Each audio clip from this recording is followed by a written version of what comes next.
江哎你，ที่ข้ามีนิสงเจ้าเป็นไปอ่ะยุดตรงนี้就มีการจัดสูงกัน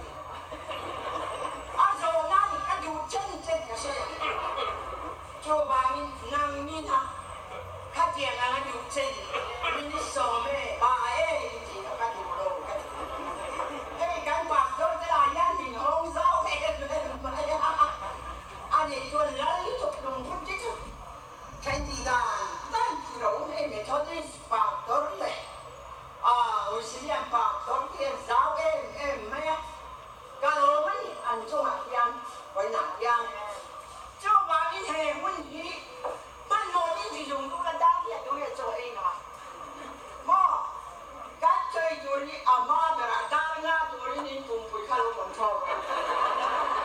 ข้าวกระดูกดาวนั่นนี่วันนี้นะน่าฮิตจูมีเช่นที่คือว่าโอเล่เล่าแค่เลยว่าเราการเต้นนี่เจ้าบ้านนี่อารมณ์เจ้าบ้านมีที่สมเนี่ยเอาแบบวันนี้จูมีเราเทียบเทียมกันดีนะมันเทียมซาที่พวกเทียนี่ที่ชวนมาสับเป็นการสวยเลยดูจูมีสองที่เทียนสองนี่เมื่อไงนั่นเองยังมีการพิจารณาว่าเทียนเมื่อไงนั่นช่วยกันสร้างคนเนี่ยมีการยืนเนี่ยมาเมื่อไงนั่นเองสามีของข้าไปกุหลาบพานเมื่อไงนั่นชูข้างข้าสวยง่ายหลงไว้ไหนกันเช่นกันจูมาเสียมีหินเมื่อไงนั่นเองเทเรามีหินกันเรามีเสียอีกกันเราว่าเทียนชุดอะไรควรชั่วเจียกันให้ชั่วเจ้าบ้านนี้เห็นหินชัดเจนเลยก็ว่าสองสวยเลยบางมากับบ้านที่จนจำไม่เท่ก็ว่าสองสวยอยู่ก็เพราะไงก็ไม่น่าจับเท่ง่ายเลยข้าก็ชูดีไว้นะไว้แต่ดีมีเชี่ยจูกันกว่าเชี่ยเนี่ยมีผู้มากกับวางนะมันนี่กว่าเชี่ยง่ายนะมีเชี่ยเราหลังเรียนเพื่อช่วยกันจีชวนกันนี่นะด้านขนาดในที่มีเสียตระวันเดียวชวนไอ้หนุ่มเชี่ยคงก็หัวหลังสิ้นเสียเชี่ยเนี่ยก็ถูกกว่าเชี่ยง่ายนะมีเชี่ยเราใช้เล่นเองจุดไอ้นอนนี่นะเองเนี่ยกันนี่เราเชี่ยโอ้ยอารมณ์คุยข้าเที่ยงข้าเอาแต่กระจังตัวไว้ไหนนอนเที่ยงกันข้าไม่ได้จังหลงละเฮลบอกข้าอีนอนไม่เที่ยงไว้ไหนยังโอ้ยเราบ้าเลยก็ส่งทุกคนพูดจาเสียส่งในเดือนนี้มั้งกันวันนี้นะยังท่านเราอาจจะมาพูดสิก็รู้เลยอยู่แก้วที่ฝันร้องไห้เราพูดสักทีคำว่าก็ไม่รู้อีกแล้วเลยก็จะลุกจุดที่บ้าเชียนคนอะไรกันจังบอก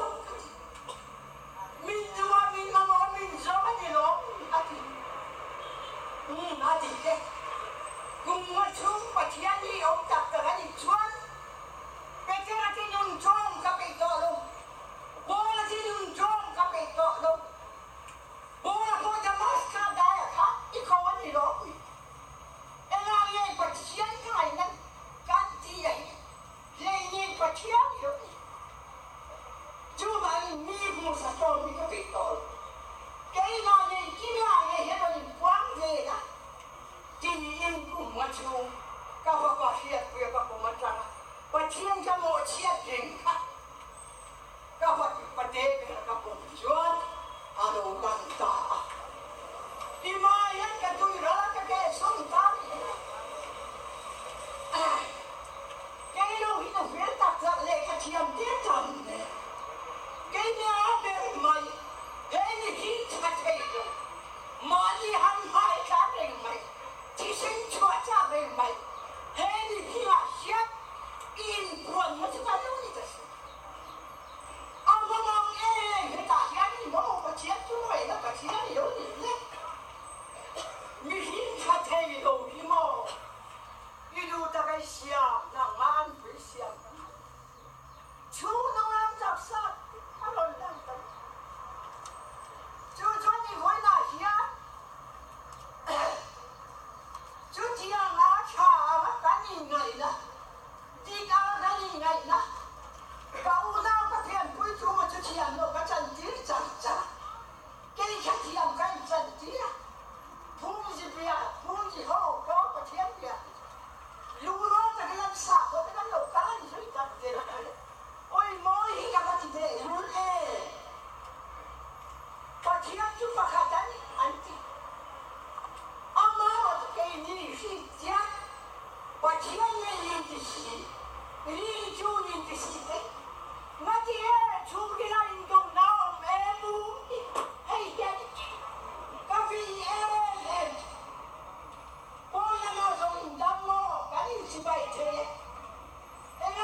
năm rồi chứ không ai người xe đồng rồi như khối nhà chị ăn